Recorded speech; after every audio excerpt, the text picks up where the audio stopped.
Boa tarde, pessoal de Brumadinho. Meu nome é Crislaine. Essa reunião, esse encontro, né, ele foi pensado, essa gravação de vídeo foi pensada para os professores de língua portuguesa, para a gente poder falar um pouquinho sobre o SAEB, sobre o material do Acerta Brasil que vocês receberam, e como esse material ele pode ser utilizado da melhor forma para vocês atingirem os alunos e atingirem os objetivos de Brumadinho aí junto ao SAEB, tá? Eu vou compartilhar a minha tela com vocês, os slides, e ao longo da apresentação eu vou falando um pouco sobre como que funciona o SAEB, quais as maiores dificuldades dos alunos dentro de língua portuguesa, como isso pode ser trabalhado. E no final da nossa apresentação eu deixo meu contato com o número do WhatsApp, o meu e-mail. Caso alguém tenha alguma dúvida, alguma crítica, alguma sugestão, pode enviar. O contato é o meu contato pessoal e para a gente poder fazer uma interação bem bacana, ok? Vou fazer o compartilhamento de tela com vocês. No nosso compartilhamento de tela, eu vou aqui iniciar a apresentação dos slides, tá?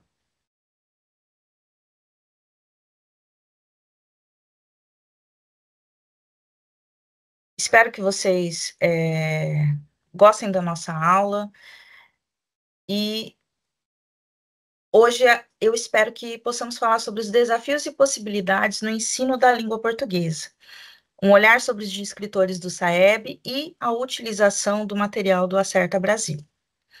Bom, eu pensei na nossa reunião, né, nesse vídeo que a gente gravou para deixar aí com vocês, inicialmente fazendo umas considerações iniciais, falando um pouquinho sobre o SAEB, sobre o nosso material do Acerta Brasil, mostrando para vocês, né, a nova matriz de referência que o SAEB tem utilizado, quais são as maiores dificuldades que os alunos demonstram ter na hora de resolução das provas e como utilizar o material, tendo em vista essas dificuldades que os alunos apresentam na hora da prova.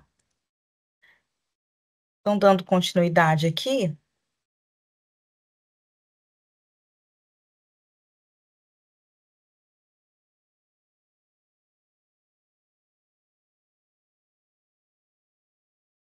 primeiro eu quero fazer uma breve apresentação, né? Eu faço parte da equipe da Saber Educação, sou assessora pedagógica. Hoje estou responsável aqui pela região da Paraíba e do Rio Grande do Norte, então eu atendo as secretarias de educação desses dois estados. Mas nós fazemos um trabalho no Brasil todo, um trabalho de acompanhamento, um trabalho de assessoramento aos professores, às secretarias de educação. Fui convidada pela assessora Damares a estar produzindo esse material para vocês, tá? A minha primeira formação é em letras, sou formada desde 2007, atuando na área como professora de língua portuguesa. Também tenho formação em pedagogia, pós-graduação em gestão escolar e educação especial e inclusiva, e, por fim, o mestrado dentro da área de letras, de estudos linguísticos, aonde eu trabalhei no mestrado com o tema de ensino de língua portuguesa para a geração alfa. Como ensinar a nossa língua materna, né, para os nativos digitais, esses alunos que são tão conectados, que têm uma visão totalmente diferente da nossa. Então, eu acredito que hoje eu posso contribuir com vocês, porque eu também sou professora, estava em sala de aula até 2024 e conheço bem a realidade, né, das escolas públicas do Brasil. É óbvio que essa gravação que eu estou fazendo, ela é uma gravação baseada nas minhas experiências, naquilo que eu já vivenciei, e é por isso que é importante, caso vocês tenham alguma dúvida, alguma discordância, entrem em contato comigo.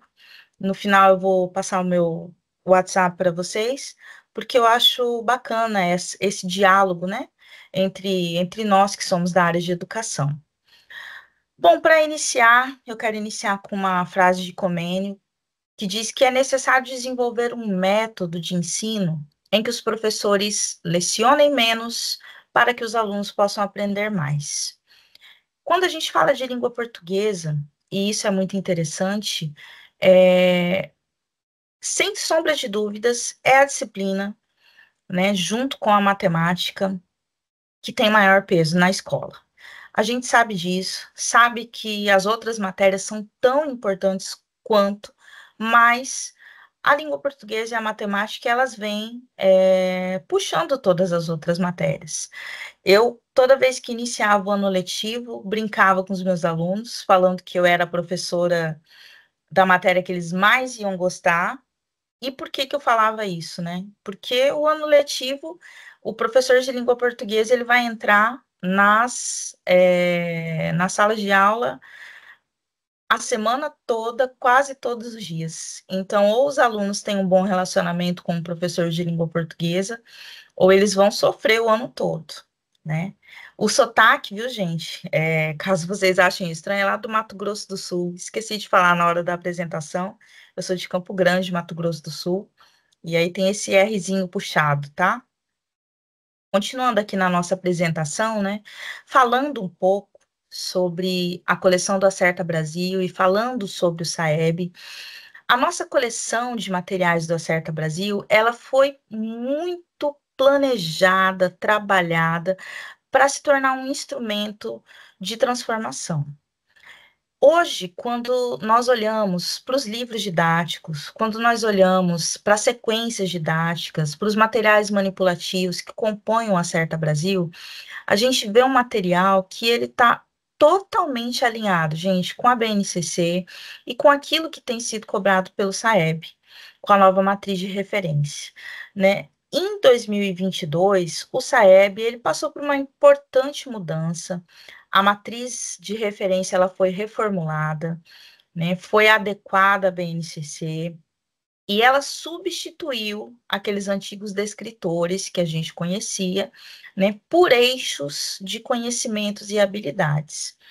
Então, é importante a gente falar sobre isso, porque por mais que a gente esteja em sala de aula, a gente saiba o que é o SAEB, a gente sabe como são essas cobranças, mas é importante falar sobre essa mudança de postura, né, do INEP e do MEC, quando eles promovem uma prova que vai trazer o quê? Eixos de conhecimento e habilidades, né? O que que é o SAEB, né? O SAEB, falando bem rapidamente, ele é um sistema de avaliação da educação básica no Brasil. É uma prova que ela é aplicada geralmente para os quintos anos, nonos anos e terceiro ano do ensino médio, e também foi incluído agora os segundos anos do ensino fundamental 1, né? Então, é uma prova que ela vai avaliar, realizar o diagnóstico da educação básica no Brasil, gerando indicadores que vão subsidiar a criação, aprimoramento, monitoramento das políticas educacionais brasileiras. Então, o SAEB, ele funciona como uma avaliação que vai permitir que o governo, ele possa ver se aquele aluno que está saindo do ensino fundamental, por exemplo, o aluno do nono ano, ele conseguiu adquirir os conhecimentos mínimos que ele precisava. Então, o SAEB é interessante porque ele é uma prova que ele não vai avaliar uma única etapa do ensino, ele avalia o ensino como um todo.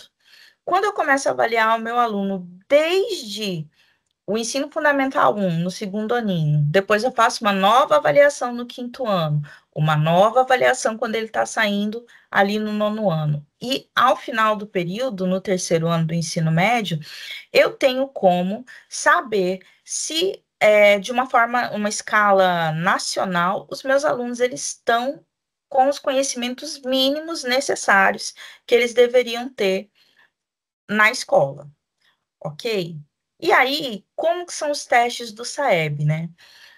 Lembrando, como a gente teve a mudança da matriz de referência do SAEB, essa tabela que eu estou apresentando agora para vocês é a tabela da última prova do SAEB, que foi feita.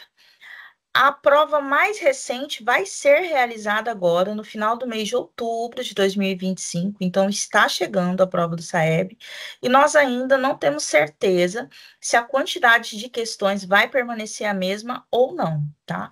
Mas de acordo com a última prova do SAEB aplicada, no quinto ano, nós tivemos 22 questões de língua portuguesa e 22 questões de matemática, e no nono ano e no ensino médio, 26 questões de cada.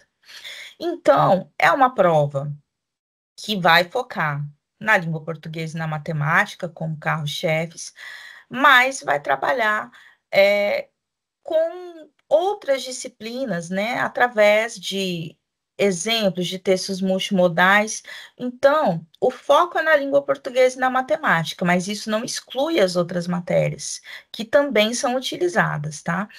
Então, só para a gente reforçar, até então eram 22 questões de português e matemática no quinto ano, e no nono ano, 26 questões de cada, tá? Uma prova relativamente grande, né, para alunos de ensino fundamental que não estão acostumados, mas uma prova que também vai trazer questões de múltipla escolha, né? Nós não temos questões aí dissertativas, são questões de múltipla escolha, onde nós vamos verificar se os nossos alunos eles estão aprendendo os conteúdos mínimos ou não exigidos ali na educação básica. Bom, olhando para a matriz de referência do SAEB, né, com foco agora na língua portuguesa. A nova matriz de referência do SAEB, que foi refeita para estar alinhada com a BNCC, ela foi organizada com eixos de conhecimento. E para o quinto e nono ano, também vai apresentar uma subdivisão em eixos cognitivos. Ou seja, foi criada uma matriz com eixos de conhecimento para o segundo aninho do ensino fundamental e para os quintos e nonos anos. Não vou trabalhar com o ensino médio, né, mas a gente sabe que também foi criado para o ensino médio, mas vamos focar aqui no ensino fundamental, que é o que a Prefeitura de Brumadinho trabalha.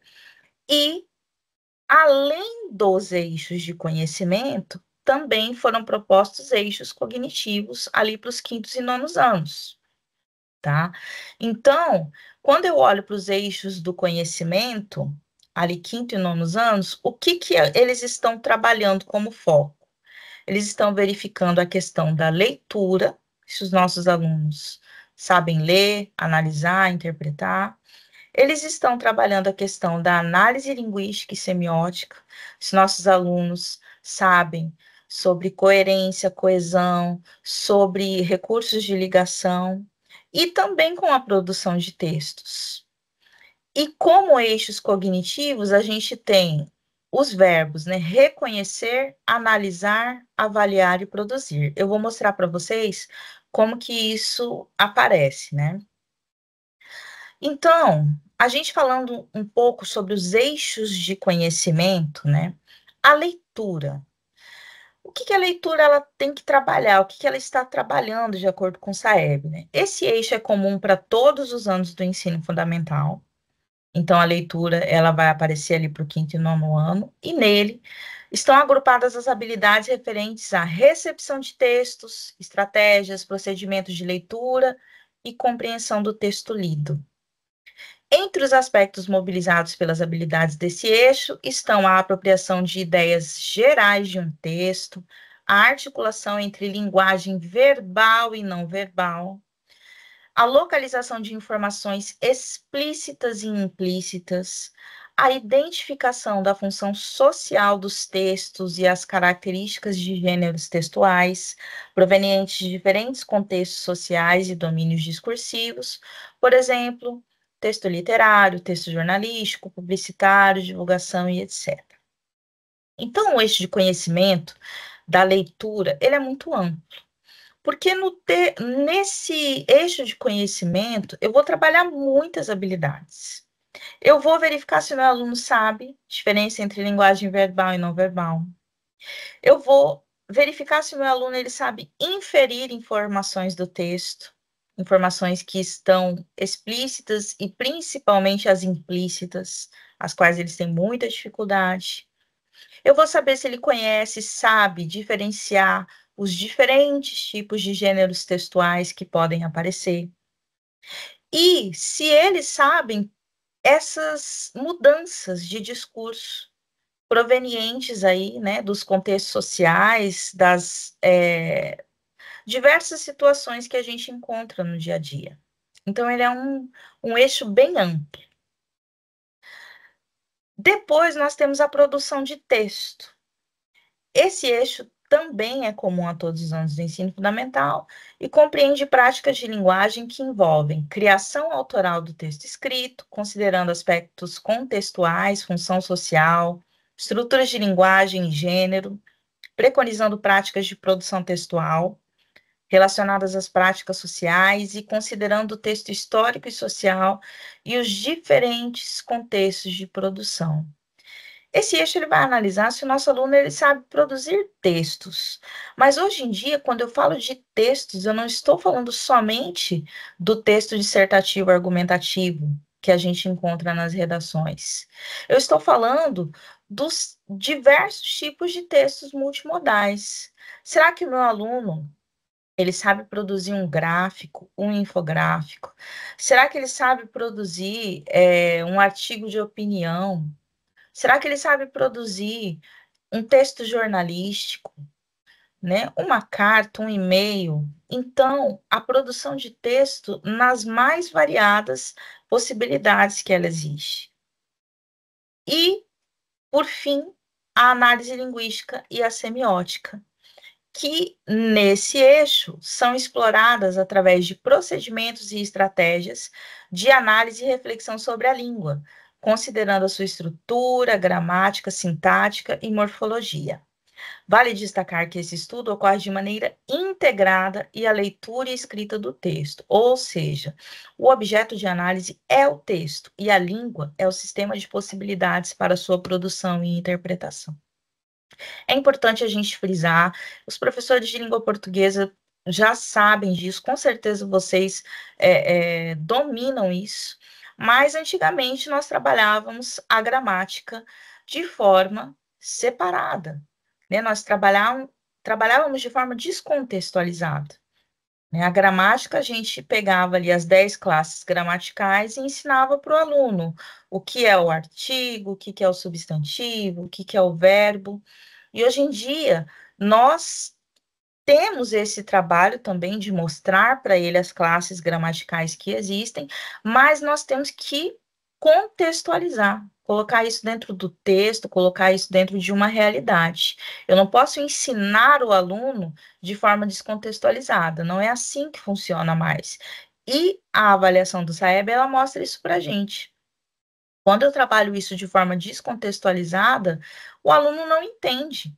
Não adianta somente eu colocar ali uma palavra, né, pro meu aluno, por exemplo, a palavra mesa, e perguntar para o aluno: mesa é um substantivo? Mesa é um verbo? Mesa é um adjetivo? Não, ele tem que entender qual é o contexto em que está sendo aplicada aquela palavra. Por que que a gente deve, né, olhar para essa matriz de referência do SAEB? Gente, hoje nós temos que compreender os descritores como habilidades que têm que ser desenvolvidas no cotidiano da sala de aula. Eles não, os descritores eles não podem ser avaliados somente para a prova, né? O aluno, quando a gente olha para a matriz de referência, a matriz de referência ela mostra isso para nós. Eu estou trabalhando ali a leitura, eu estou trabalhando ali a semântica e eu estou trabalhando a produção de texto de forma integrada. Então, o aluno ele precisa compreender que esses três eixos, por mais que existam subdivisões, eles são trabalhados de forma uníssona. Então, qual que é o panorama do SAEB, né, em língua portuguesa? Se a gente parar para pensar, o que o SAEB está avaliando hoje? Ele está avaliando competências de leitura, interpretação e produção textual. O foco dele está no desenvolvimento de habilidades, não só em conteúdo, ou seja, eu tenho que trabalhar as habilidades com os meus alunos, não é só o conteúdo de adjetivos, o conteúdo de verbos, o conteúdo de substantivo, não é só a gramática pura, é a gramática contextualizada dentro do texto. E ele utiliza de escritores que servem como referência para a prática docente, referência para aquilo que nós estamos fazendo. Bom, a professora Damares, né, a assessora pedagógica Damares, encaminhou para mim algumas provas que foram realizadas por vocês aí em Brumadinho. E baseado nessas provas que foram enviadas, nos resultados dessas provas, e também na análise que é feita no SAEB, eu elenquei algumas dificuldades ou as principais dificuldades que são apresentadas pelos alunos na avaliação. Então, eu vou falar um pouquinho sobre cada uma delas e depois vou apresentar para vocês como é que a gente pode trabalhar essas dificuldades para ajudar os nossos alunos, utilizando o nosso material do Acerta Brasil. Então, começando com a principal dificuldade, que eu acho que é a maior dificuldade de todos, e quando eu estou falando de maior dificuldade, eu estou falando tanto no 5º ano, quanto no 9º, quanto no 3º ano do ensino médio. A maior dificuldade das nossas crianças, dos nossos alunos, é ler e interpretar textos. Eles têm dificuldade de realizar a leitura, e quando eu estou falando de textos, eu não estou falando somente do texto verbal, o texto escrito, eu também estou falando de textos não verbais, imagens, infográficos, charges, memes, eles têm muita dificuldade de identificar informações dentro dos textos. Em segundo lugar, vem a questão da análise linguística e o uso da norma, que seria o quê? Reconhecimento limitado, né, de recursos coesivos.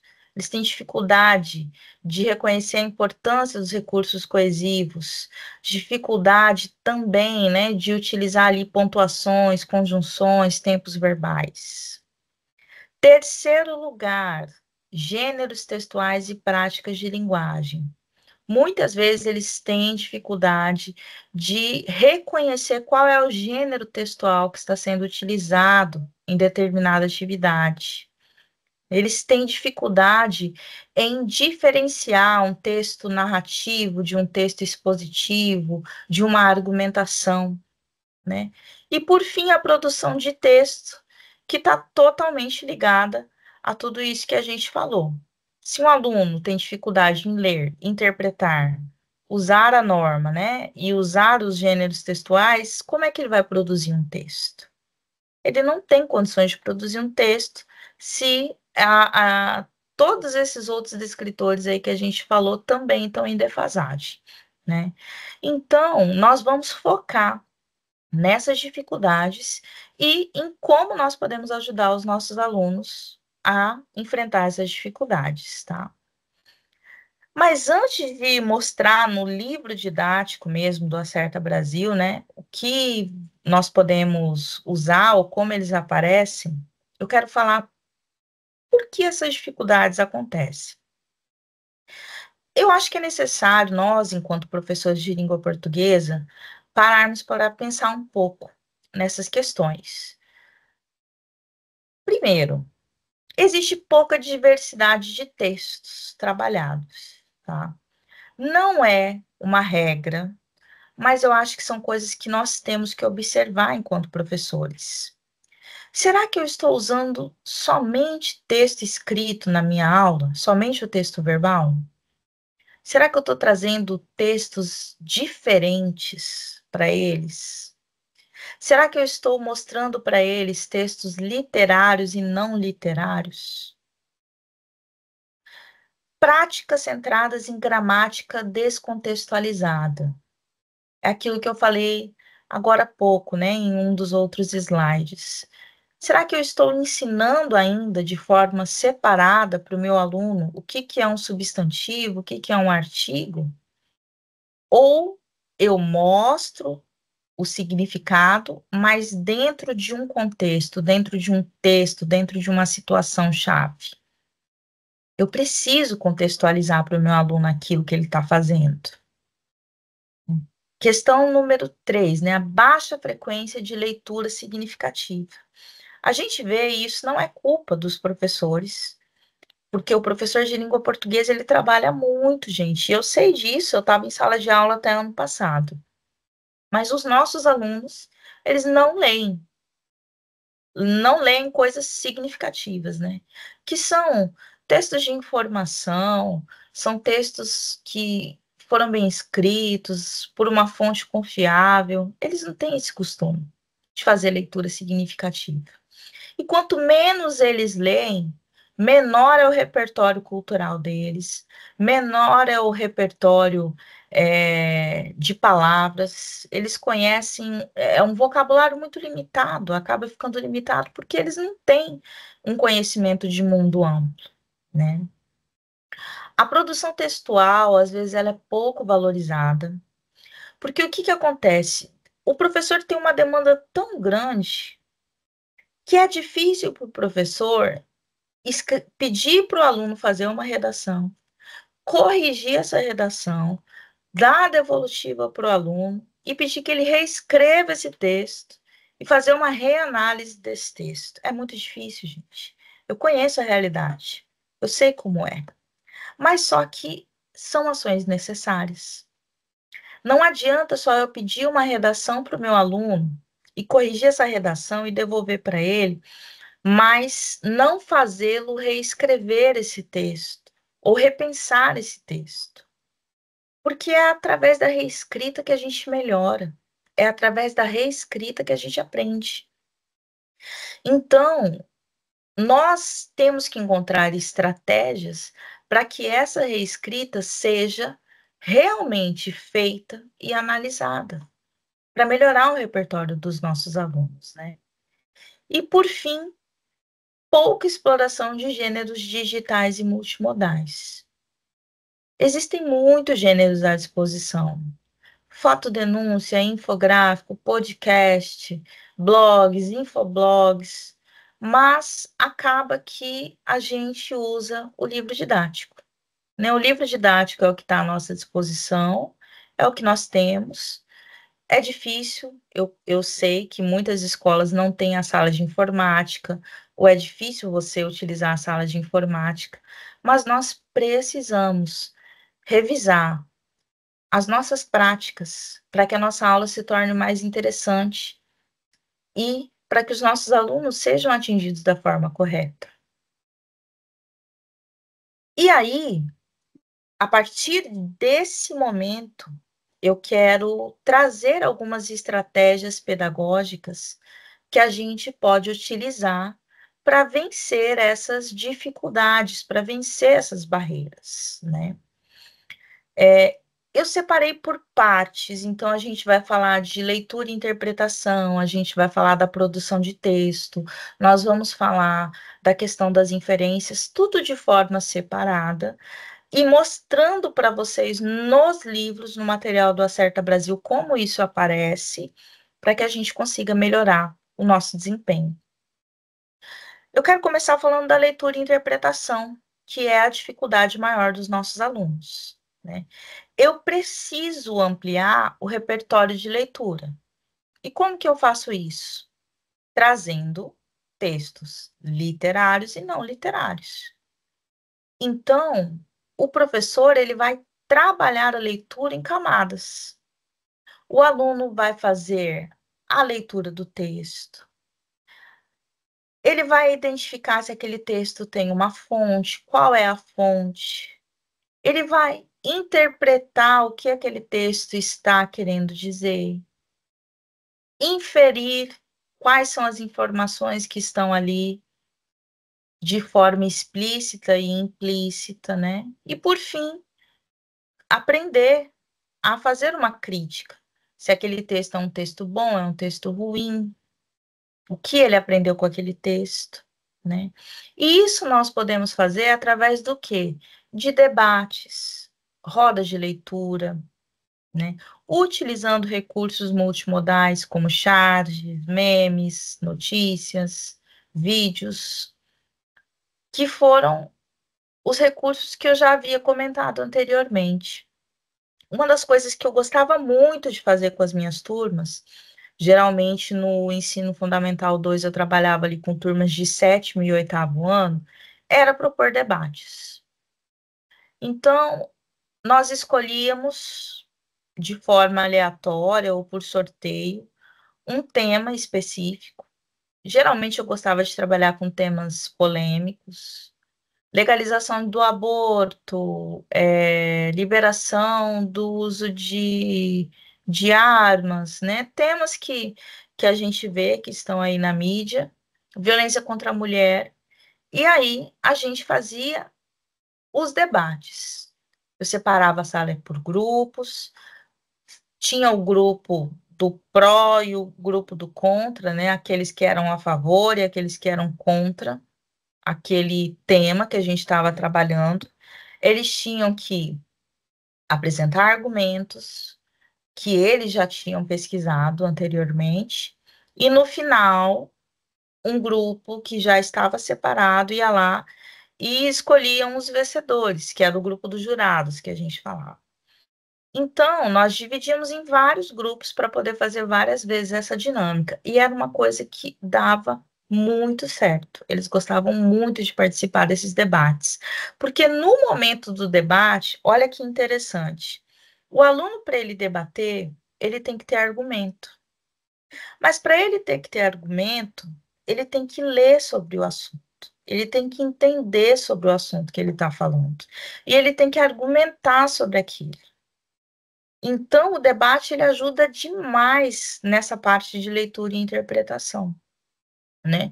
E, por fim, utilizando recursos variados, porque ele poderia pesquisar tanto na internet, quanto em livros, né? Quanto em blogs, informações variadas para ele poder montar aqueles argumentos. Mas aí você pode falar assim para mim, né? Vocês que estão assistindo o vídeo. Ah, Crislene, mas não funciona. Porque eu peço para o meu aluno fazer uma pesquisa em casa e ele não faz. Eu peço para o meu aluno, né, fazer a tarefa, ele não faz. Ele vem para a escola sem ter feito a tarefa. Gente, eu concordo com vocês, porque eu também estava em sala de aula. Só que isso não é uma tarefa única. Nós trabalhamos o ano inteiro com os nossos alunos essas mudanças de hábito, mudanças de costume. Se você sabe que o seu aluno não vai pesquisar na casa dele, o que você pode fazer? Trazer os textos para a sala de aula. E durante a aula, você pode mostrar um vídeo sobre o tema, ou fazer uma leitura de um texto sobre o tema, ou fazer uma pesquisa num site sobre o tema, e discutir com eles antes do debate, na própria sala de aula. Mas o serviço do professor, ele é como o serviço de uma formiguinha. Diariamente a gente vai carregando um pouquinho de mantimento até a gente conseguir o nosso objetivo. Então, eu gostaria de animar vocês enquanto professores e dizer que eu sei que o trabalho do professor é muito difícil, já é pesado. Mas nós temos que acreditar que a nossa postura de repetição, eu vou reforçar, eu vou repetir, eu vou falar, até esse aluno começar a fazer aquilo que eu estou falando, isso é necessário, né? É como um filho rebelde, né?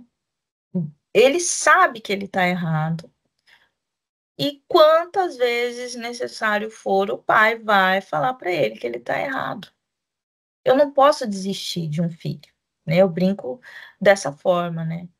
É óbvio que a gente não pode trazer os problemas de um aluno para dentro da nossa casa, para dentro da nossa vida, porque senão a gente não consegue sobreviver. Mas eu sempre olhei os meus alunos de forma que eu não posso desistir desse aluno, porque talvez eu seja a última oportunidade dessa criança, a última oportunidade dela aprender ou a última oportunidade dela acreditar em si mesma. Então, eu sempre tive essa visão, tentando ser o mais positiva possível, de que eu precisava ajudar os meus alunos, tá?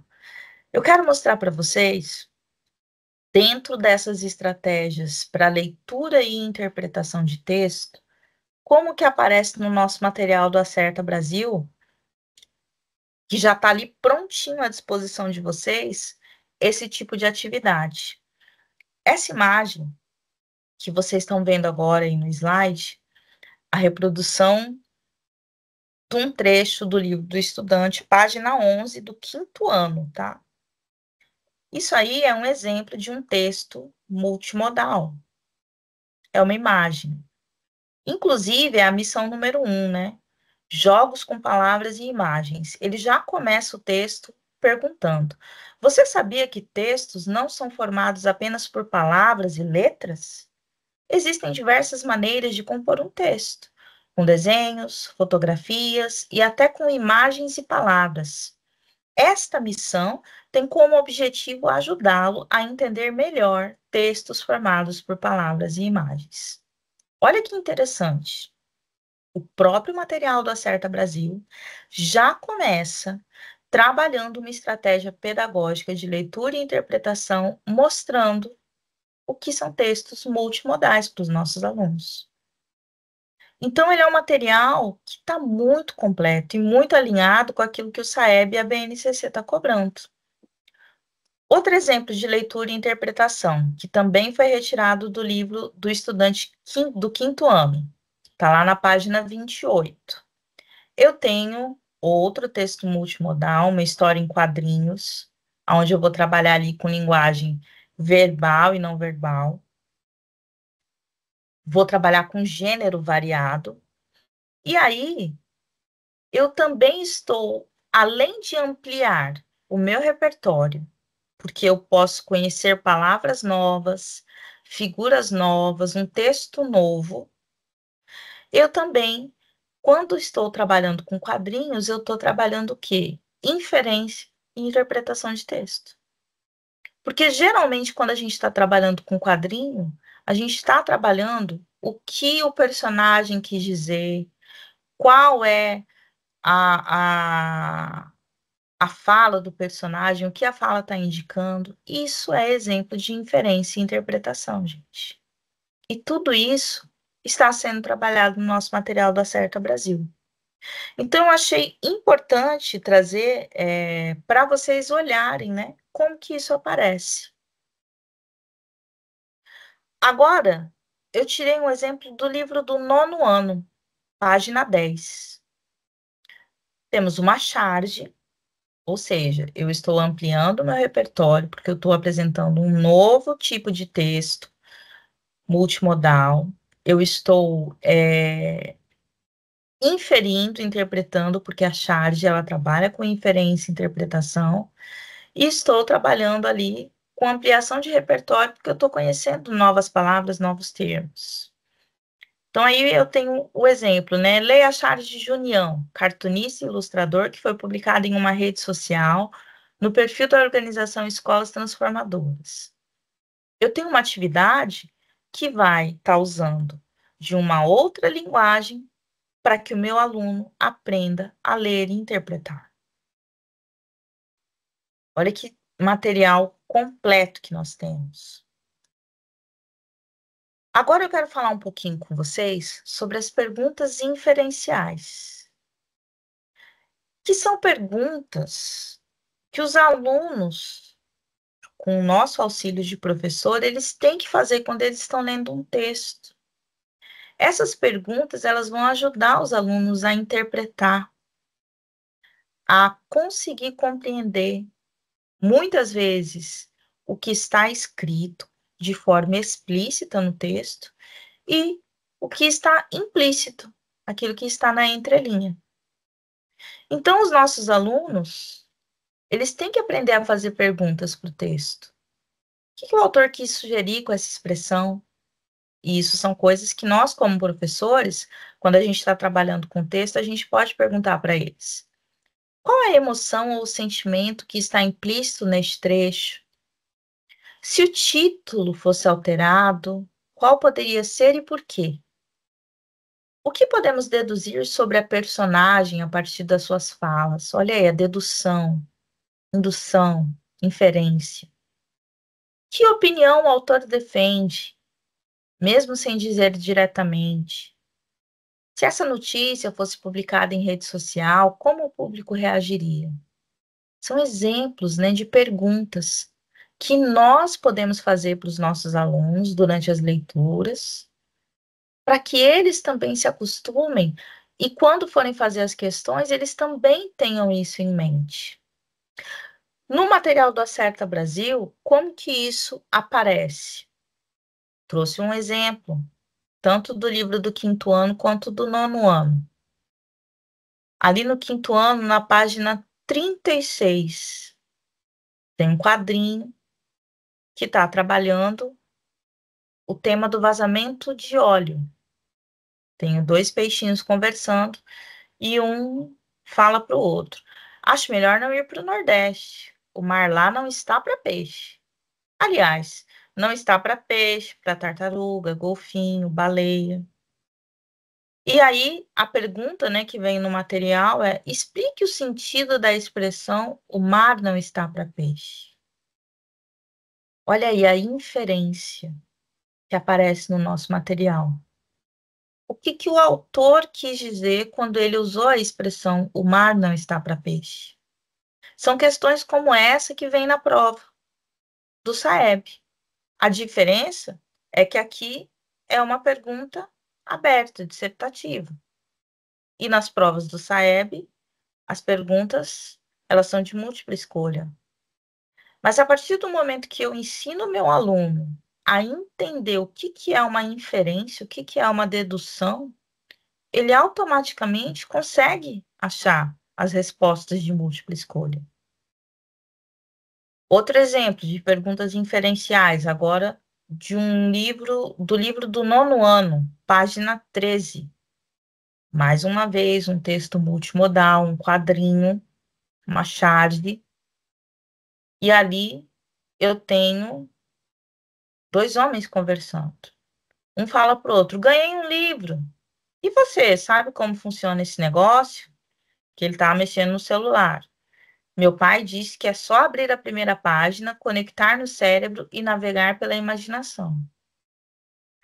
Aí, as perguntas, né, que vem lá no livro. A ironia da charge está presente em qual fala? Como você a identificou?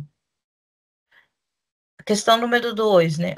Observando o título da charge, qual é a crítica pretendida pelo chargista? Eu estou mostrando para vocês como as perguntas inferenciais aparecem no nosso material e dando ideias de como vocês trabalharem esses temas, focados no SAEB. Agora, entrando na parte de análise linguística, né? Análise linguística, que é onde a gente trabalha ali com a questão dos conectores, coesão e coerência, tempos verbais, né? Então, a primeira estratégia que a gente tem que utilizar com os nossos alunos, uma das dicas é mostrar o efeito de sentido da pontuação e conectores em textos reais.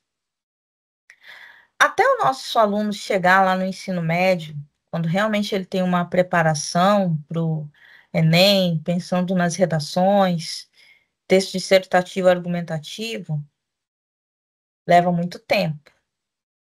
Mas não é só no ensino médio que o meu aluno vai utilizar um conector. O meu aluno ele tem que aprender a ligar os parágrafos. Ele tem que aprender quais são os conectivos que são utilizados para dar coerência para um texto. Quais são esses recursos coesivos? Eu tive a oportunidade de corrigir redação do Enem por alguns anos, trabalhei como corretora, e uma das maiores dificuldades que a gente percebia era essa questão da coesão. Os alunos, eles entendiam muitas vezes o que estava sendo pedido, qual era a temática, eles conseguiam fazer uma introdução, conseguiam ter uma ideia ali de conclusão para aquele problema, uma solução, mas eles tinham dificuldade em conectar essas ideias. Então, nós precisamos ajudar os nossos alunos a conectar. E isso vem através de atividades de reescrita, mostrando variação de palavras de ligação, conjunções mesmo, né? Contudo, com isso, entretanto, portanto, afinal, aliás, nós vamos usar vários tipos de palavras de ligação. E é por isso que eu bato na tecla de que a reescrita, ela é importante. O aluno só consegue visualizar o erro se ele ver o texto, rever o texto, escrever o texto e reescrever o texto. Não adianta somente a gente devolver a redação para o aluno corrigida e não pedir que ele refaça, porque ele não vai ter uma assimilação do erro dele. E, por fim, outra estratégia é comparar versões de textos com diferentes tempos verbais. Mostrar para eles, né, a questão de verbos que estão sendo usados no pretérito, de verbos que estão sendo usados no presente, o que estão dando a ideia de futuros, quais os tipos de textos aceitam esses tempos verbais, como que isso tem que ser trabalhado. Então, tudo isso nós podemos trabalhar como estratégia dentro da análise linguística. E no nosso material do Acerta Brasil, trazendo um exemplo para vocês do 5º ano, livro do estudante, página 47, ó. Uso de conectores, estou trabalhando ali com conjunções, ó. Tem uma reportagem, né, que está numa folha anterior, não tirei print de tudo, só para a gente entender a ideia. E a pergunta é: em outro trecho da reportagem original, o estudante Richard Timoner, do Colégio Santa Cruz, diz: eu aprendi sobre aquecimento global na escola, mas não tinha ideia dessas consequências tão próximas. A palavra em destaque indica, a palavra mas, indica o quê? Uma ideia de conclusão, uma ideia de explicação, adição, oposição. Percebam que eu estou trabalhando com a conjunção, mas dentro de um contexto. Eu não trouxe a conjunção mas isolada e perguntei o que o mas, como a conjunção mas é classificada na gramática. É isso que é trabalhar com contextualização. É você trazer a gramática dentro do texto. Isso que nós temos que utilizar. Tá? No livro do 9º ano, eu trouxe um exemplo do que é trabalhado os tempos verbais, lá na página 37 do 9º ano. Eu estou trabalhando um pouquinho ali com ideias de tempo, né? Indicativo, imperativo, subjuntivo. E aí, uma das minhas atividades, questão número 1, diz assim: indique o modo verbal destacado nas seguintes expressões das campanhas contra o bullying. Aí eu tenho os verbos. Na letra A, o verbo respeite. B, acontece. C, parasse. E é para a gente falar, né? Qual é o modo verbal que ele se encontra. Tudo isso, perceba que dentro de um contexto, dentro de uma frase, dentro de um texto. Então, nós trabalhamos a gramática, só que a gramática contextualizada, dentro de uma situação, para que o aluno realmente consiga fazer a análise. E aí, indo para a parte de produção textual, que é a dificuldade aí, né? A quarta dificuldade que nós tínhamos apresentado lá no início. Estratégias pedagógicas, né, de produção textual. É a escrita processual, é ensinar para o meu aluno que escrever é um processo, que não é somente sentar. Eu brincava muito com os meus alunos, não é você sentar e vai baixar um santo, Espírito Santo em você e você vai sair escrevendo bem. Não. Escrever é um processo. Um processo exige trabalho, um processo exige tempo, um processo exige dedicação, né? Então você vai planejar aquilo que você vai escrever. Você, por muitas vezes, pode utilizar textos ali para incrementar o seu vocabulário. Depois você vai fazer a revisão. E por fim, você vai reescrever o seu texto, tirando as partes necessárias ou melhorando aquilo que pode ser melhorado. É um trabalho processual. E como que nós, né, como professores, a gente pode fazer isso? De repente, isso era uma coisa que eu gostava muito de fazer com os meus alunos também. Eu pedi uma redação. E aí, nós trocávamos entre eles para eles fazerem aquela primeira correção, encontrar os erros, né, dos colegas. Depois que eles faziam a primeira correção, aí eu entrava fazendo a correção da professora. E aí esse texto voltava para a mão do autor, e o autor tinha que reescrever de acordo com aquilo que os colegas tinham indicado e de acordo com aquilo que o professor também tinha indicado. E por fim, para terminar esse processo, a gente sempre escolhia alguns textos, eu projetava esses textos, a imagem dos textos, para que os alunos tivessem acesso, e a gente corrigia junto, no próprio quadro, né, aquilo que poderia ser melhorado nos textos. Óbvio que não dá para fazer no universo de 30 alunos, você não vai conseguir fazer isso com os 30 textos, mas pelo menos uns 3 ou 4 textos você consegue trabalhar com toda a sala, para que eles percebam. Revisão em pares, né? Que foi o que eu acabei de comentar. Trocar textos entre os próprios colegas. Eles mesmos fazem as correções. Óbvio que de acordo com o conhecimento deles, né? Uma correção de um aluno de quinto ano é diferente de uma correção de um aluno do nono.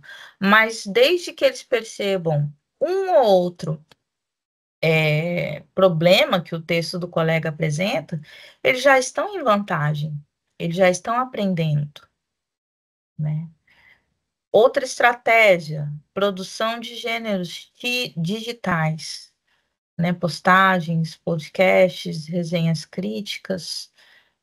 A gente sabe que o celular está proibido dentro de sala de aula, mas as salas de informática existem e quando bem utilizadas, elas acrescentam muito na didática, né? Então, por que não produzir, fazer um post ou fazer um artigo, uma resenha crítica, né? Utilizando os materiais que a gente tem à nossa disposição, né? E a última estratégia e sugestão de estratégias pedagógicas, oficinas de escrita criativa e argumentativa.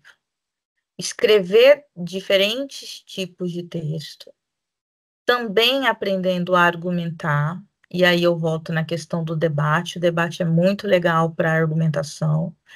Então, tudo isso a gente pode trabalhar em sala de aula. E no nosso material do Acerta Brasil, eu trouxe um trecho do livro do quinto ano e do livro do nono ano, que trabalha a produção textual. Então, por exemplo, lá na página 58, livro do estudante, o aluno vai escrever um artigo de opinião, de acordo com o tema do seu interesse, Mas se o professor também quiser delimitar, o professor também pode delimitar um tema, para que todos escrevam o mesmo tema. Então, para vocês verem como que isso aparece dentro do nosso material, né? Nós temos o trabalho de fazer a produção textual. No nono ano, o material do nono ano, lá na página 40, né? É um trabalho em grupo para compor um anúncio ou um infográfico.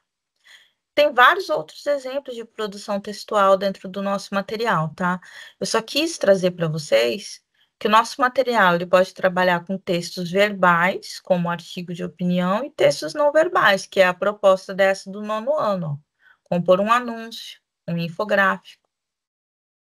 Então, veja como a gente trabalha com os eixos, né, de forma uníssona, que é o que é importante.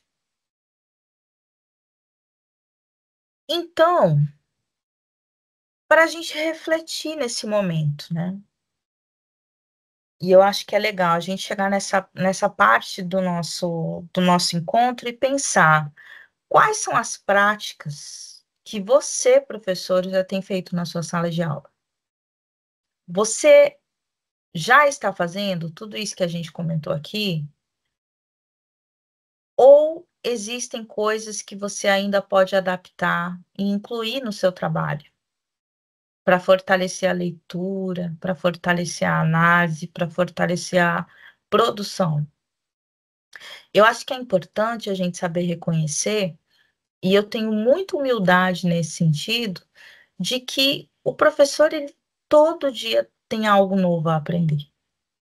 Por mais que eu tenha anos de formação, anos de sala de aula, é sempre tempo da gente poder melhorar uma ou outra prática, da gente repensar uma ou outra atividade.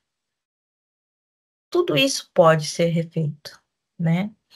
E o nosso material do Acerta Brasil, eu fiz questão de colocar aqui para vocês o sumário do livro do professor, da parte inicial.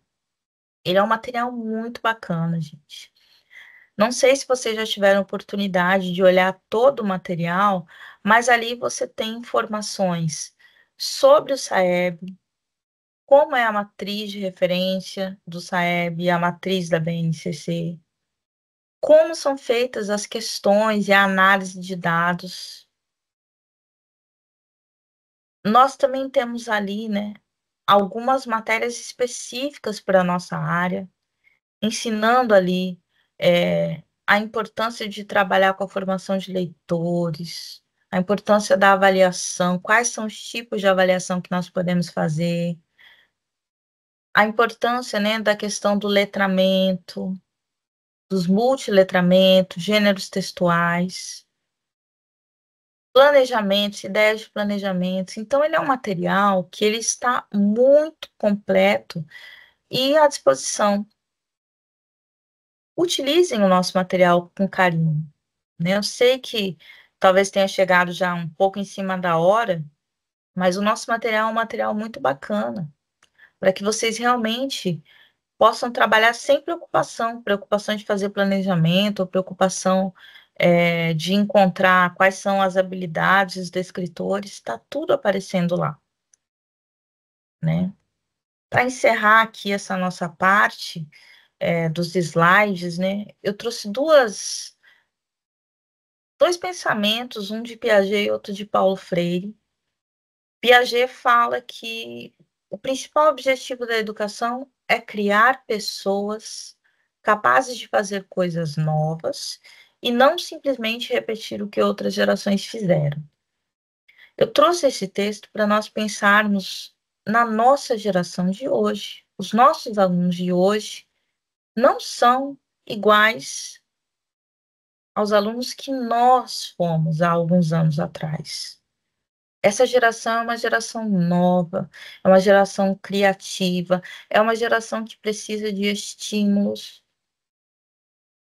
Então, nós, enquanto professores, precisamos encontrar uma forma de aliar toda a tradição que nos trouxe até os dias atuais, mas com as novas demandas, com aquilo que eles precisam, né? E Paulo Freire, um dos maiores construtivistas aí que nós tivemos, né?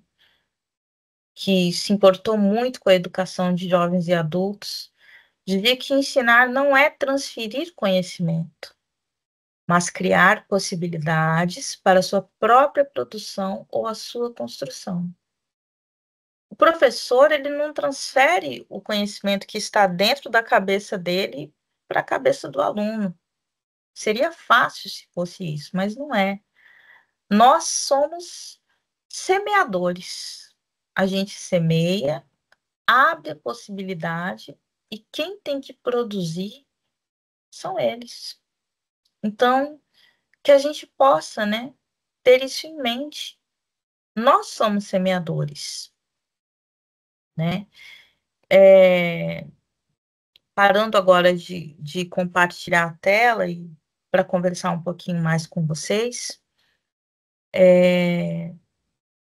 Então, no nosso encontro de hoje, a gente fala um pouco sobre as dificuldades que os alunos têm com essa questão de interpretar, inferir, produzir textos e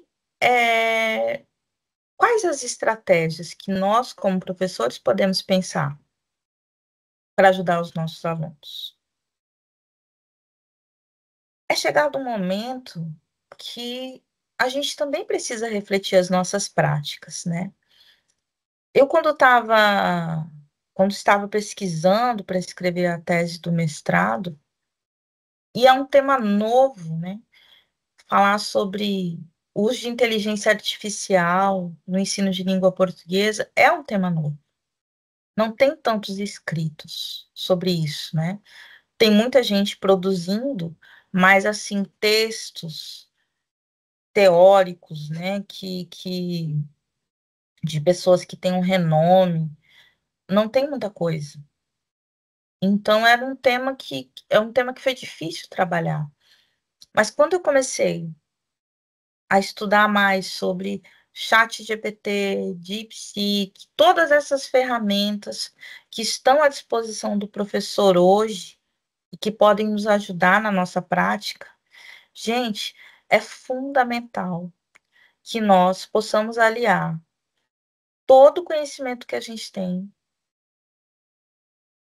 com aquilo que tem sido nos oferecido hoje em dia, de forma digital, de forma lúdica, né?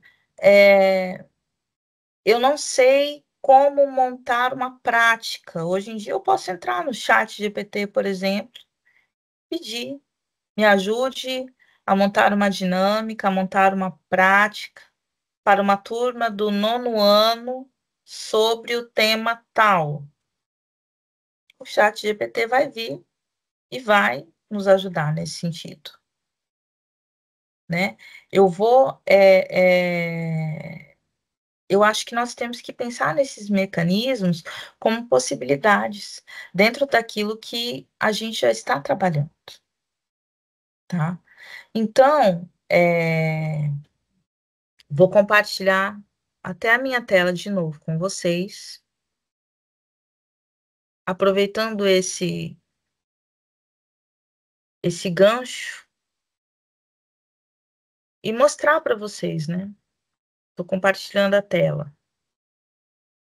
Como seria a utilização, por exemplo, do chat GPT ao nosso favor, né? Então, estou entrando aqui na internet para que vocês possam visualizar.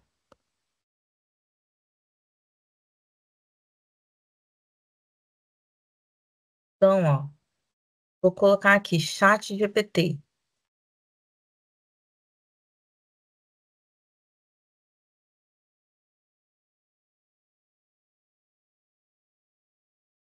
Estou abrindo o site do chat GPT.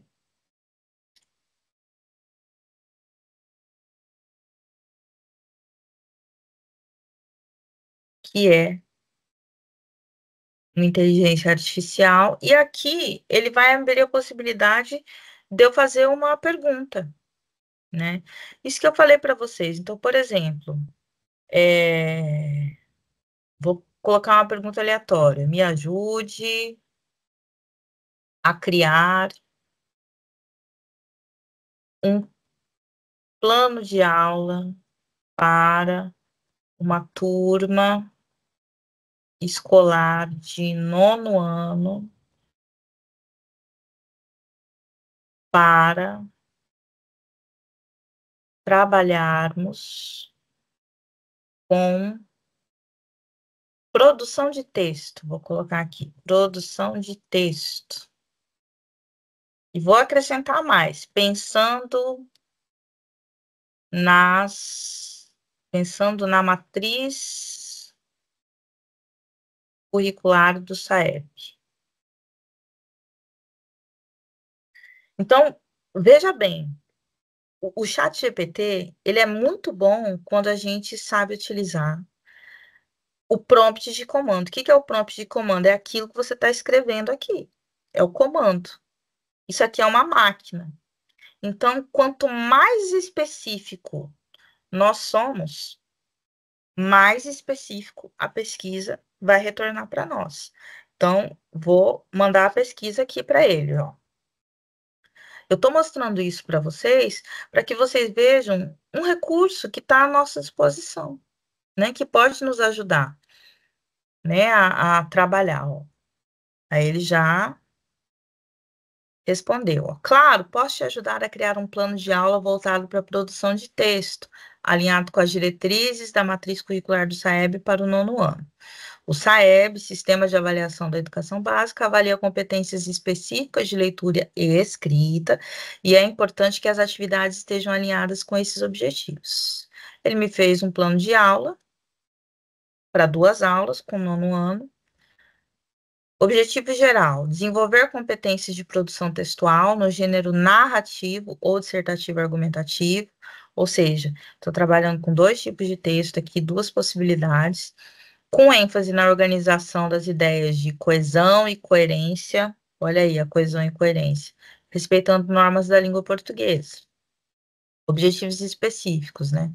Produzir um texto narrativo ou dissertativo argumentativo com desenvolvimento adequado das ideias e respeito à estrutura do gênero textual.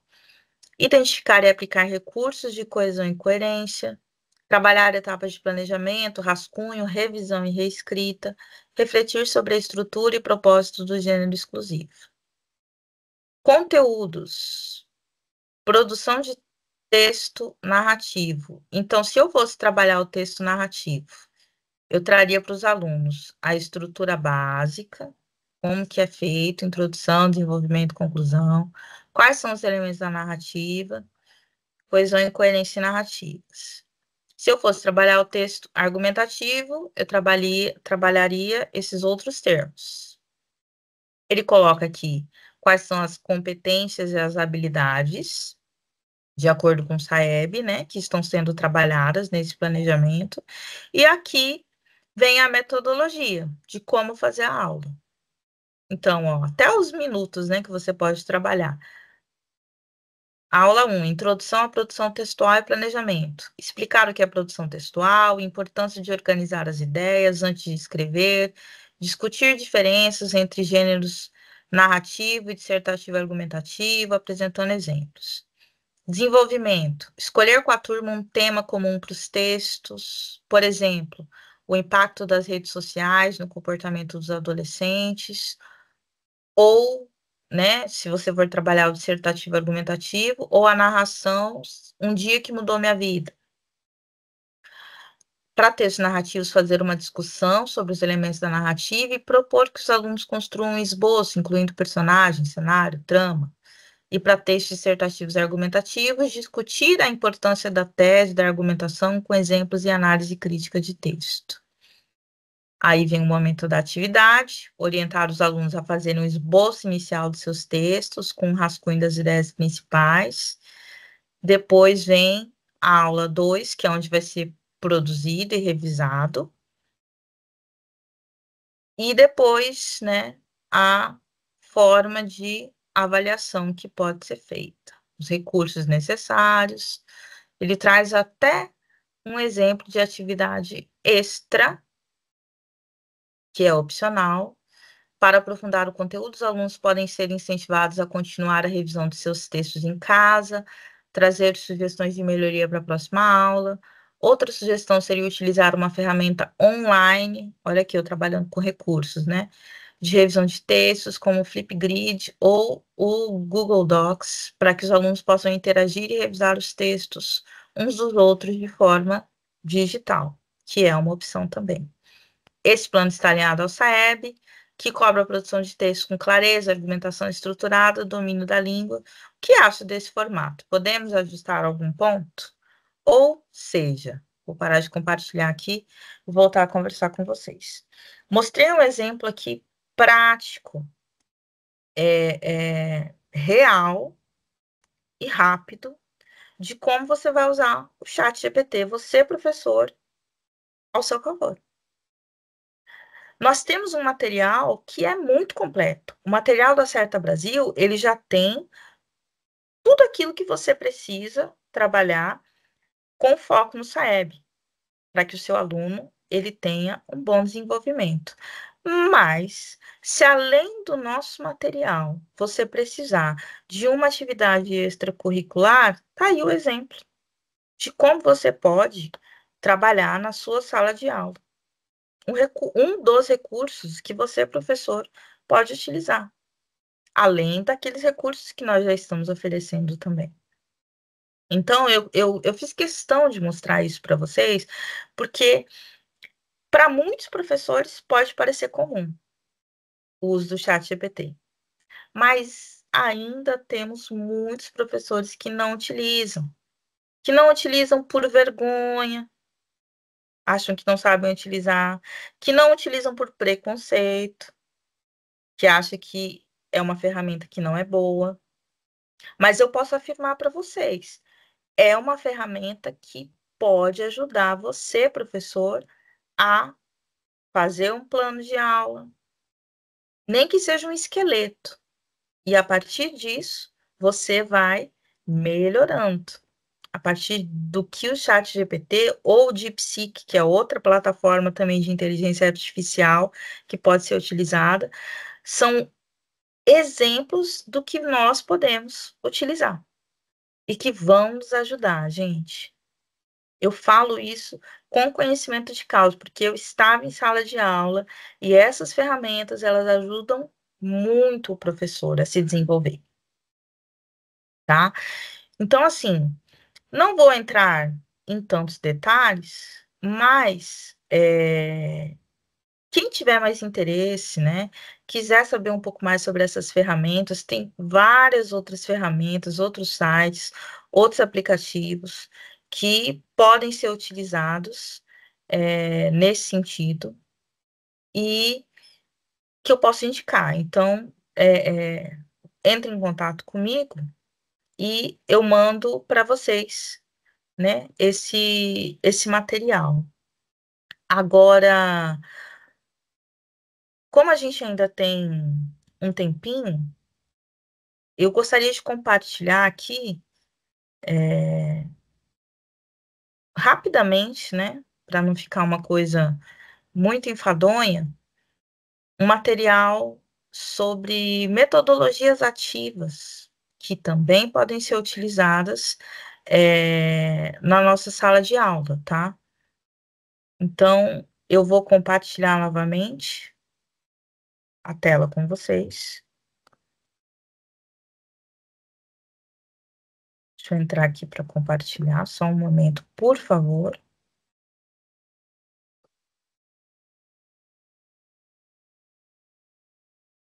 Estou compartilhando a tela. E aí, aqui, só para a gente falar um pouquinho sobre a questão das metodologias ativas. A gente pensou numa aula, né, de 2 horas, então, alinhado, tá, com aquilo que a gente está falando de BNCC. Tenho dificuldades em inovar, e agora? Né? Um quadro e um giz bastam? Não bastam. Né? Um quadro e um giz, eles são essenciais, mas não bastam para essa nova geração. Nós precisamos de outras metodologias para atingir os nossos alunos. E eu quero falar um pouquinho sobre essas metodologias com vocês, tá? Alguns motivos para a gente inovar na sala de aula.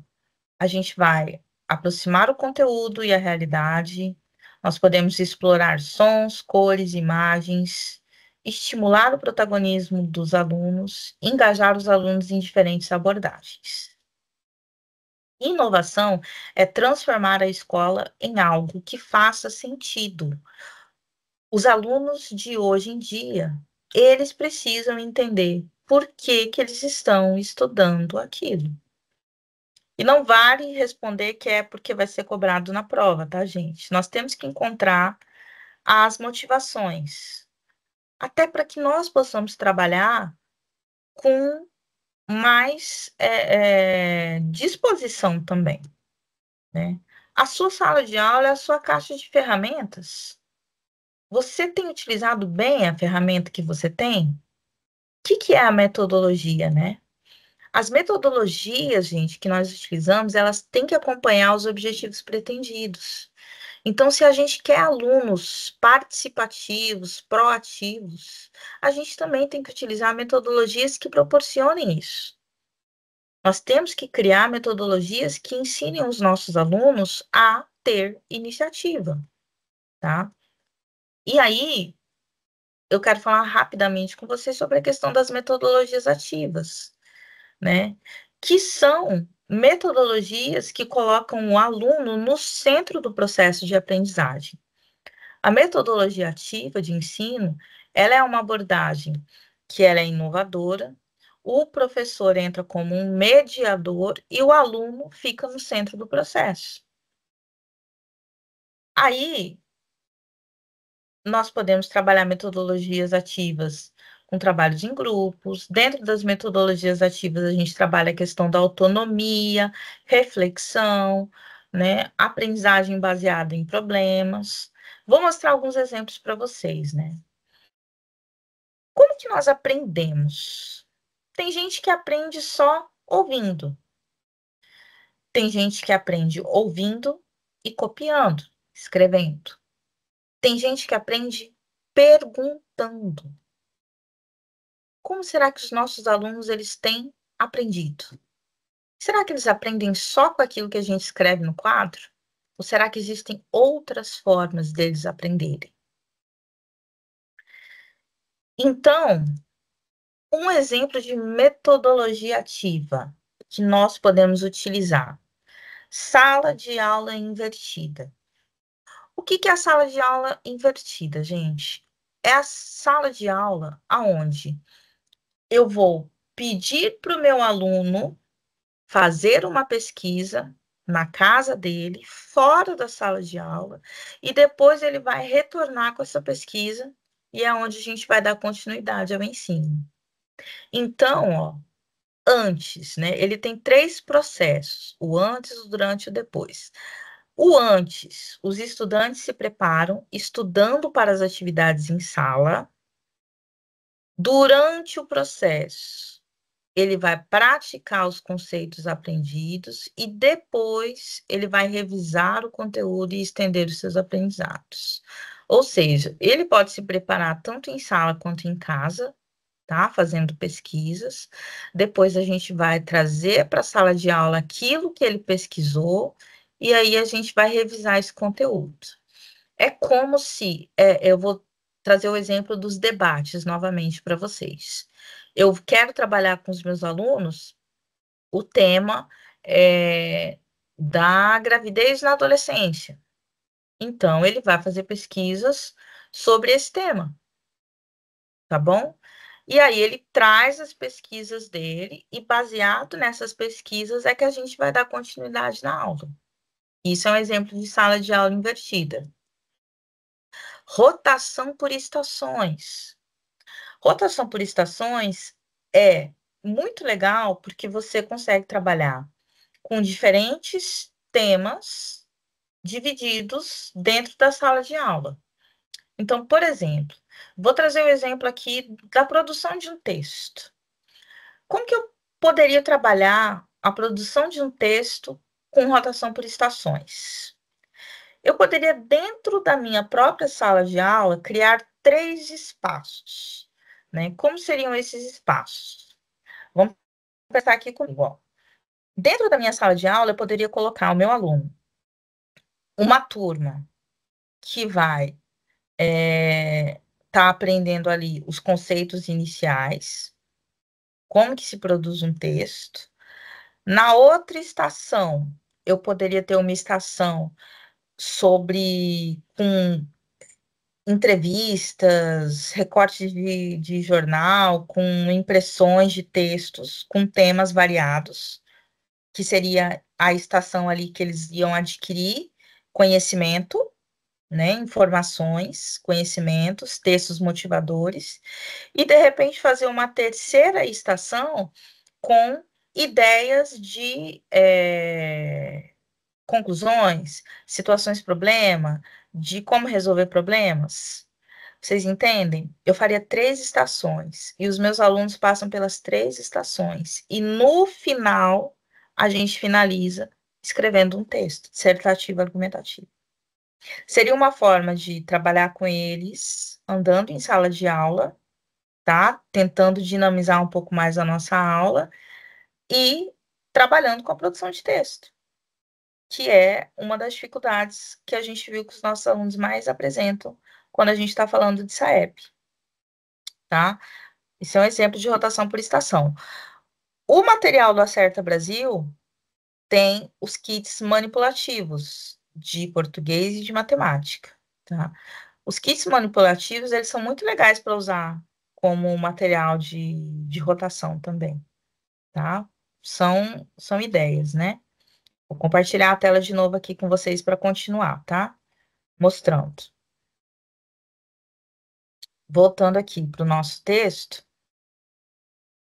Agora, vocês vão perceber que não vai haver sincronia em certo momento, tá? Entre a minha fala e a minha boca, porque nós tivemos um problema durante a gravação, né? E nós perdemos o áudio desses minutos finais da nossa gravação. Então, eu estou regravando o áudio, né, em cima da imagem, mas é óbvio que eu estava falando, né, informações ali contidas da minha cabeça, então eu não vou conseguir gravar palavra por palavra o que eu já tinha dito, tá?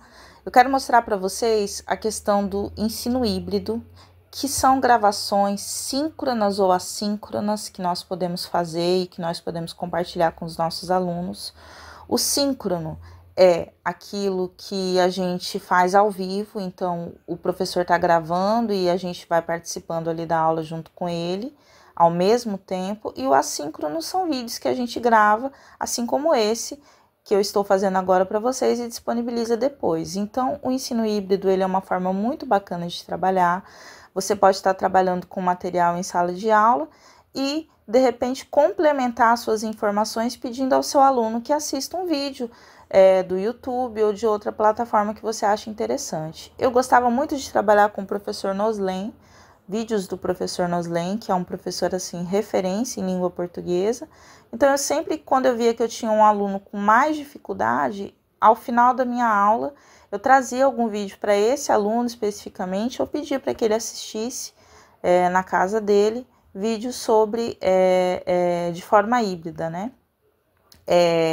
Continuando, a gente está mostrando agora a aprendizagem baseada em projetos. A aprendizagem baseada em projetos é uma forma muito legal de se trabalhar, porque ela é uma metodologia que se trabalha a longo prazo. Você pode trabalhar ela ao longo do ano letivo, ou por semestre, ou bimestralmente, conforme for melhor para a sua didática, para o seu planejamento. Eu trabalhei em uma escola em Campo Grande, no Mato Grosso do Sul, que ela trabalhava com projetos em todos os anos letivos. Então, desde quando a criança entrava no primeiro aninho do ensino fundamental, a turma já desenvolvia um projeto até chegar no nono ano, quando eles finalizavam com um jornal que era feito pelos próprios alunos, né? E depois redistribuído no final do ano letivo. Então, a culminância do projeto era a realização de uma feira, onde todas essas aprendizagens eram apresentadas, todos os projetos feitos em cada ano, eles eram apresentados, era muito legal, né? Então, um ano trabalhava com sustentabilidade, outro ano trabalhava com histórias em quadrinhos, outro ano trabalhava com jornal, enfim, são possibilidades, né? Nós podemos fazer vários projetos para trabalhar os mais variados temas e oferecer isso para os nossos alunos como uma forma, né, de metodologia diferenciada, para que eles aprendam baseado com aquilo que eles estão desenvolvendo em diversas atividades que podem ser, inclusive, interdisciplinares, tá? Porque eu posso juntar com outros professores de outras áreas para trabalhar esses temas com os meus alunos, tá? Na sequência, a gente vai falar um pouco sobre algo que está no material do Acerta Brasil de forma muito clara, né? Nosso próximo trabalho é falar sobre a gamificação. A gamificação, que é a utilização de mecânicas, né, de jogos, você vai utilizar programas como Google Forms, como Kahoot, o Mentimeter, programas que vão ajudar você a desenvolver atividades diferentes e que vão transformar essas atividades em quiz, games, jogos que chamam muito a atenção dos alunos. Então, o material do Acerta Brasil, ele é muito legal nessa parte da gamificação, porque a gente já percebe que todo livro, além de ser visualmente muito bonito, né, a nossa parte visual é muito legal, ela trabalha com missões. Então, à medida que o aluno ele vai trabalhando as missões, ele vai passando de fase, e por isso que a gente fala que esse é um exemplo de gamificação. Então, a gamificação, quando você conversa com as crianças, é uma das partes que eles mais gostam nas metodologias ativas. Por quê? O aluno ele vai aprender através de jogos, através de quiz, através de atividades diferenciadas, né? Também o professor ele não precisa só usar de plataformas, ele vai utilizar de próprias atividades dinâmicas, né? Joguinhos que ele pode fazer na sala de aula mesmo durante a aula, tá? Então, gamificação na educação é a aplicação de mecânicas e dinâmicas de jogos, né? Que proporcionam essa interação tão bacana com os alunos, tá? Por fim, quero trazer o exemplo, né, da aprendizagem baseada em problemas. Trouxe o exemplo até do tema de refugiados. Essa foi uma atividade que eu trabalhei junto com os meus alunos em sala de aula, que funciona da seguinte forma: você vai escolher um problema que está acontecendo aí no mundo e apresentar para eles. Você pode apresentar no formato de um texto, por exemplo, jornalístico, que é o exemplo que eu estou mostrando no vídeo, né? Tirei uma reportagem lá do site do Globo News, que falava sobre a questão dos refugiados que estavam fugindo da Síria, e explicavam, né, o que eram refugiados, por que as pessoas se refugiavam em outros países. Então, trouxe essa entrevista para eles. Ou você pode também utilizar de imagens, né? Aí entram os textos multimodais que a gente fala. Nesse caso, eu trouxe aquela imagem do menininho sírio que tinha se afogado, ele estava num barco, numa embarcação com a família, e a embarcação virou e acabou que ele morreu afogado. Essa foto, na época, ela causou muito impacto, né, no mundo todo. Então, eu trouxe isso para os meus alunos, e aí eu perguntava para eles: o que vocês estão visualizando nessa imagem, né? É uma criança que será que aconteceu com essa criança? Será que ela está dormindo? Será que ela morreu? Como que ela morreu? E através da imagem, através do texto, foi se discutindo essa problemática até chegar à finalização, onde eles falavam como poderiam, né, resolver essas situações, tá? Então, assim, a aprendizagem baseada em problemas, ela ajuda muito a você discutir assuntos, temas que talvez são polêmicos, temas que estão na época, né, e que vão contribuir com a aprendizagem dos alunos, tá? Finalizando, né, agora o nosso vídeo, só mais uma vez lembrando que nessa parte final não vai ter sincronia entre o que eu estou falando e entre o vídeo, porque a gente perdeu o áudio e eu estou regravando para não ter que regravar o vídeo inteiro, né? Eu quero colocar para vocês o meu e-mail e o meu WhatsApp pessoal, caso vocês queiram entrar em contato para tirar dúvidas, né, para mandar questionamentos, para a gente trocar ideias mesmo. Eu acho que isso é muito interessante. É interessante que a gente possa fazer essa troca, até porque eu tenho muito a aprender com vocês também, tá? Enquanto professora. Então, nessa imagem, né, que eu vou disponibilizar agora, eu vou estar passando o meu contato de WhatsApp para vocês e o meu e-mail, tá? Esse QR Code que está aparecendo na página, vocês façam a leitura desse QR Code, respondam ao questionário e no final do preenchimento vai ser gerado um certificado que vai chegar diretamente no e-mail de vocês, tá bom? Então, você vai lá colocar, né, a ação pedagógica, que é a formação de hoje, vai perguntar qual é o tema, você pode escrever esse tema que está escrito no slide, né? E, por fim, quando perguntar a unidade escolar, você pode colocar o nome da escola onde você está atuando, tá? Pela Prefeitura de Brumadinho. E esse curso vai gerar um certificado para vocês de 2 horas. Então, mais uma vez, gente, eu quero dizer que esse nosso encontro, eu esperava no primeiro momento, né, que nós estivéssemos juntos, de forma síncrona, podendo tirar todas as dúvidas, mas não aconteceu. Numa próxima oportunidade, espero que aconteça. Mas vocês têm o meu contato pessoal, enviem dúvidas, enviem sugestões para que nós possamos trabalhar de forma mais dinâmica, de forma organizada. Eu quero estar junto com vocês, trabalhando, e espero que vocês tenham gostado da nossa aula. Espero que vocês possam desfrutar desse material, que eu acho que é um material que vai poder contribuir com as ações da cidade de Brumadinho.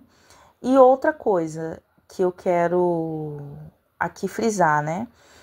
Nós estamos em constante processo aí de aprendizagem. Então, eu espero que vocês aprendam comigo e que a gente possa se ver em breve, tá? Estou à disposição de todos vocês. Enviei um texto para a coordenação do professor Moran, que é um professor que trabalha com metodologias ativas, um texto que vai complementar o nosso tempo de formação de 2 horas. Espero que vocês possam ler e fazer um bom proveito, porque é um texto excelente e que traz muitas informações sobre como trabalhar metodologias ativas, qual a importância das metodologias ativas, tá?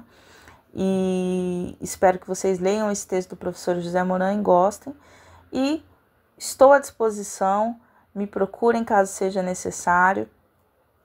A empresa Saber, ela está em contato contínuo com os professores, com as redes que nós atendemos, para que a gente ajude vocês nessa missão de melhorar os resultados do IDEB e melhorar, ajudar o trabalho de vocês, que a gente sabe que é um desafio diário que vocês têm, enfrentar a sala de aula, enfrentar os desafios dos professores, né? Então, todos vocês estão de parabéns e muito obrigada pela participação de todos. E eu deixo aqui o meu abraço e espero que a gente possa se ver muito em breve. Mandem suas dúvidas, mandem mensagem no WhatsApp. Um beijo para vocês e até a próxima, pessoal de Brumadinho.